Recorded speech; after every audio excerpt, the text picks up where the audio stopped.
Welcome back to The Observable Unknown. Tonight we turn toward a practice older than philosophy, older than medicine, older even than language in its present form. Prayer, not as doctrine, not as theology, but as a pattern of attention that changes the nervous system. The question is not whether one believes. The question is what happens in the brain when a human being directs thought toward something greater than the self. Psychologists of religion often distinguish between contemplative prayer and discursive prayer. Discursive prayer speaks. It narrates, petitions, argues, confesses. It moves through language, sometimes urgently, sometimes tenderly. Contemplative prayer grows quieter. The words thin, attention narrows. The practitioner does not ask so much as attend. Kevin Ladd, whose work on the psychology of prayer examines different prayer styles, observed that structured devotional practices alter emotional regulation depending on whether the individual engages cognitively or receptively. In discursive prayer, language circuits remain active. The inner voice is directed outward. In contemplative prayer, internal narration softens. The mind moves toward sustained presence rather than verbal rehearsal.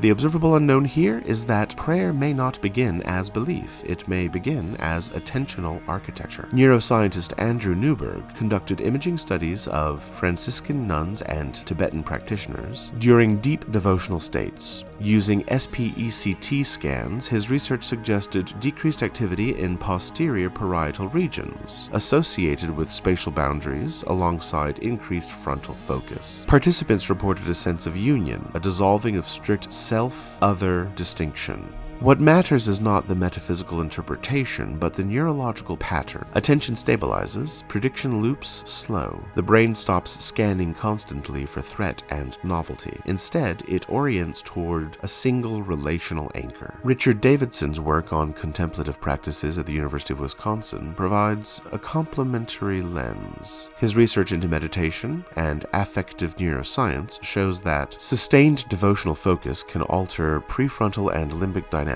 increasing emotional regulation and resilience. Though meditation and prayer are not identical, the neural signature of sustained attention and reduced reactivity appears across traditions. The brain does not care whether the object of devotion is named a specific deity, or if it is named silence, or even if it is named compassion. It responds to structure, nothing more, nothing less. Contemporary neuroscience often frames the brain as a prediction engine. It constantly generates expectations about the world and adjusts those expectations when reality disagrees. This process is metabolically expensive. The mind grows tired of carrying agency alone. Prayer introduces a subtle shift. Agency is relocated. Responsibility for ultimate outcomes is placed outside the individual system. For some, this feels like surrender. For others, sweet relief. The nervous system may interpret this shift as a reduction in cognitive load. Instead of simulating every possible future, the brain stabilizes around a trusted narrative. The observable unknown is that devotion may function as a regulatory technology, reducing uncertainty by anchoring expectation in a relationship rather than in an outcome. Prayer rarely occurs only in solitude. Across cultures, people kneel together, chant together, bow together, and breathe together. When bodies move in shared rhythm, physiological synchrony often follows. Studies in social neuroscience have shown that coordinated vocalization and breathing can align heart rate variability and emotional tone across individuals. Though Richard Davidson's research focused primarily on meditation, related work on group practices suggests that shared attention increases pro-social behavior and perceived safety. The nervous system interprets synchrony as belonging. Communal prayer does not merely transmit belief, it creates a field of shared regulation. People leave not only with ideas, but with altered physiology. Let us also remember that not all prayer regulates. Kevin Ladd's research distinguishes between collaborative prayer, where individuals feel supported by a higher presence, and deferring prayer, where responsibility is abandoned entirely. The former correlates with greater psychological resilience. The latter can, in some cases, reinforce passivity or avoidance. The difference lies not in theology, but in relational stance. Healthy devotion engages agency while softening isolation. Unhealthy devotion abandons agency altogether, creating the kind of environment where toxic ideology and nationalism can thrive. thrive, resulting in unfortunate outcomes. The default mode network, often associated with self-referential thinking, becomes quieter during sustained contemplative practice. Andrew Newberg's observations, combined with broader neuroimaging research, suggest that devotional focus can reduce rumination by narrowing attention. Instead of circling endlessly around personal narrative, the mind enters a patterned stillness. Prediction loops stabilize, internal noise softens. Prayer in this light becomes less about speaking upward and more about reorganizing inward. So,